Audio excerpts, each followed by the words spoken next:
In this video, we'll be seeing what makes us as a company, puts us ahead of our competition by the steps that we have already taken. So we have certain unfair advantage that we enjoy. First of all, we have thought about user experience and continuous integration and continuous delivery and deployment and microservices as three pillars of the same thing or three pieces of the same puzzle, and not as isolated new gimmicks or technologies that you look at as in their own independent merit. They do have own independent merit, but put together they have a synergy that really gives us that unfair advantage. So we started with this unique combination of dev plus QA plus DevOps plus Scrum Master plus product owner plus UX kind of culturally integrated team, because these different types of professions need different people in terms of their attitude, their nature, their temperament. The basic build or mental setup of that person has to be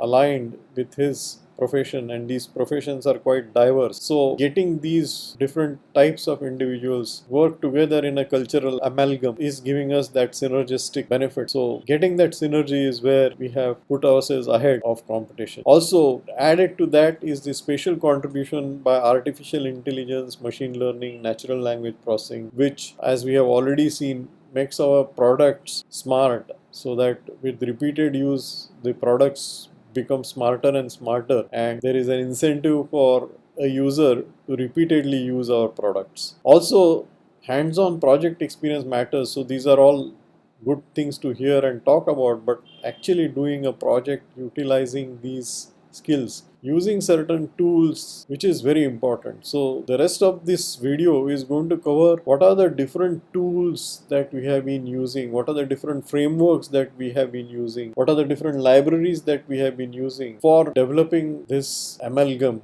which gives us that unfair advantage. So let's dive deep and look at some of the technologies that Synerzip is pretty good at. So the first thing that we need to look at is what are the tools and what are the different frameworks, as well as what are the different types of environments that are instrumental in building these continuously integrated and continuously deployed containerized microservices. So what makes it possible? So far we have only talked about the way to do it, but getting down to a little bit more detail, we'll be seeing what Synerzip does to make all this possible. So the first thing is the environment in which we operate is entirely cloud based. So infrastructure as a service is a given. So whether it is spinning up new nodes or new clusters of nodes, or putting a Kubernetes framework or orchestration on top of that and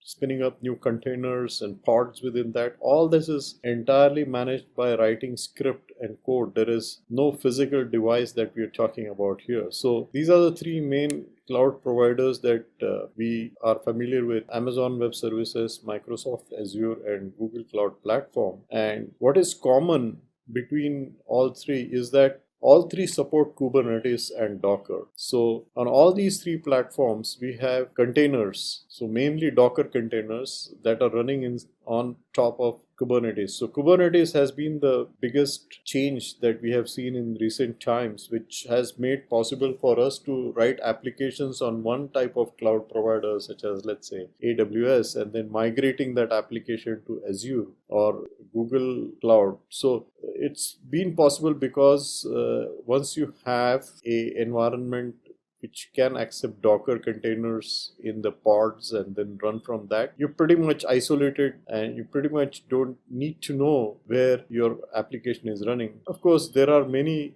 managed services which are available on AWS, and those are not available elsewhere, and vice versa. So, if your application is using those managed services, then in that case, of course, you'll have to make some changes. But if you're entirely contained within the Docker containers, and if your application is running entirely within that, then you don't really have to bother. In addition to Docker, the other type of containers, there are other containers as well as Rocket, and this is just for your information. So there is a Docker Swarm, which is an equivalent orchestration framework like Kubernetes, but it's not as popular. So mostly you'll find individuals and also developers within Synerzip using Kubernetes unless it's a requirement from the customer side that we need to use other container orchestration frameworks. For continuous integration and continuous delivery, we are using Bamboo, Circle CI, CodeShip, or Jenkins. Jenkins, of course, being the most popular of the tools. We already looked at container orchestration and containerization. So Mesosphere is another one. Rancher is another one which we didn't mention. We already touched upon Kubernetes and Swarm and Docker. For provisioning, we use Chef, Puppet, Ansible, SaltStack, and AWS. So these are some of the provisioning tools which allow us to automate deployments. For the cloud providers, we already touched upon. In addition to GCP, Azure, and AWS, we have teams that are familiar with OpenStack and Alibaba Cloud. As we've seen that machine learning and natural language processing form an important part of building applications that become smarter with use, which is what ends up making the users more committed, getting total commitment from the users, and to ensure that there is a lock-in and correspondingly there is a barrier to entry for a competitive application by making your application smarter. So these are some of the machine learning and natural language processing libraries that, of course, there are many. This is just a sample, whether it is Gate or GenSim. GenSim is for creating models of word vectors. Gate is natural language processing for text processing. TensorFlow is for neural networks, and IBM Watson is a natural language processing library. And again, NLTK is natural language processing library within Python, and Python has its own set of machine learning and natural language processing libraries. So these are just representative, and there are many more tools and libraries that are being used at Synerzip to make applications smarter with every use. Data is also important because you can't do machine learning without data, and also visualizing the data and making good looking reports is important. So we use Looker and Tableau extensively. Kibana is being used for logging data and traceability. Zipkin is also used for similar purpose. And of course, there are traditional tools like Power BI and SSRS, SSIS, which are reporting and integration tools. For logging and collection, we use Datadog, Splunk. These are some of the popular tools. For parallel processing, so concurrent processing is the right word. Use Hadoop, Apex, Apache Spark, and Google BigQuery. Apache Spark being the most prominent one on these. The languages for data manipulation, Python is by far the most popular one, but we also have some teams that use R and Scala. And for data warehousing solutions, we use Snowflake extensively. We also use Amazon Redshift in some cases. Hive was being used, it was popular, today not so popular. And Cassandra is another one which we don't use much. For tracing, logging, and telemetry, this is important for ensuring health of the application and microservices that are running. So Prometheus, New Relic, Zipkin, and more recently, we have started using service mesh.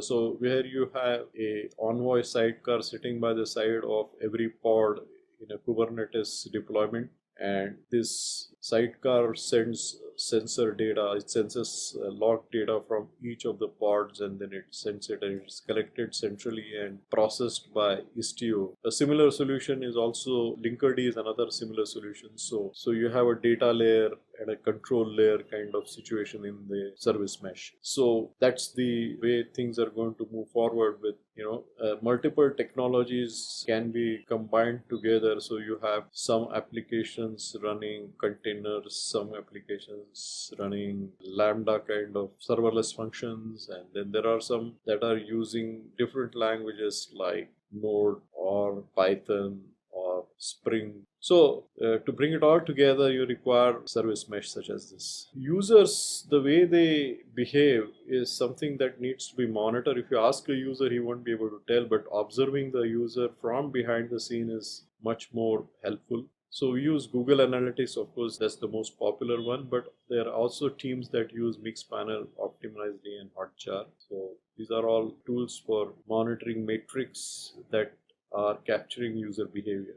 To make the user experience more engaging and also to make it more look and feel wise easy to use. We have front end libraries, React being the most popular one, Angular is the next, and then of course we have other libraries like EXTJS and Vue.js and PWA, which are PWA and Vue.js are promising. We might see more of those in future. Backbone and EXTJS have been around for some time, and React Native and Ionic are libraries which can be used on mobile phones. So cross-platform mobile implementations across different platforms like Android and iOS is possible using React Native and Ionic.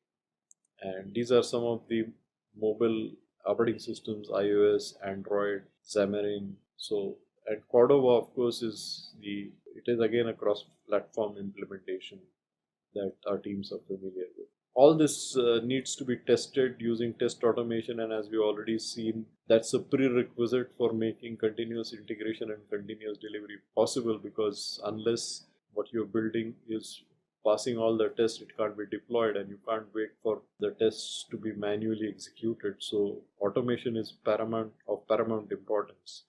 So unit tests using JUnit, NUnit, and also Cucumber, which is behavior-driven testing framework. Load testing using JMeter, mobile tests using Appium and Robotium. Because there are other tools which are not so popular, I'm just naming those which are popular, and end-to-end testing using Jasmine or Protractor or JBehave. Sikuli is a specialized end-to-end testing tool where you can't really have any controls that are sensed by other frameworks such as Selenium. So then you use Sikuli which is an image-based testing tool.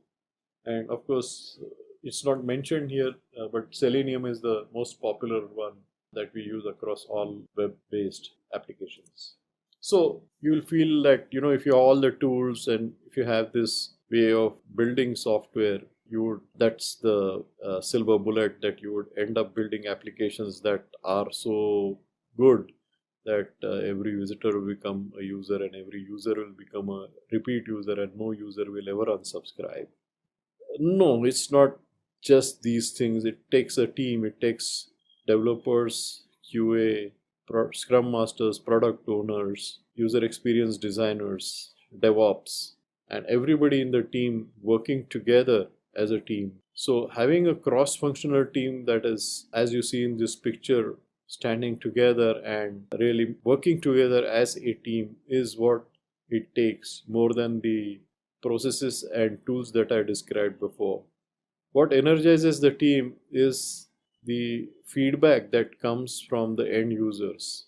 So there is nothing more satisfying for an engineer to see that his work is being used by an end user. So when there is data that shows behavior that is contrary to what is expected, the engineer should get immediate information, and then they should apply their minds as to why the user is not behaving as expected. And that's where there's a lot of internal discussion that happens between different individuals within the team, be it the product owner who has designed the particular feature with the user experience designer who's given the initial thought and done the research, with the developer who's actually built it, and with the QA who has tested it, and the DevOps person who's actually deployed it and seeing the logs, and he's seeing the actual end user behavior and reporting it back to everyone. So all these individuals are important parts of this story, where having all the instrumentation and telemetry and doing all the research and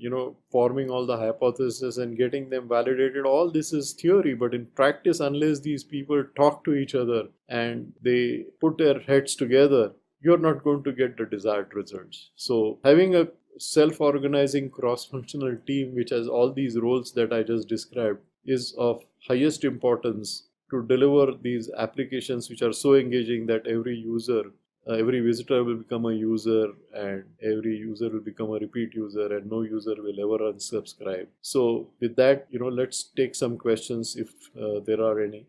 Thank you very much.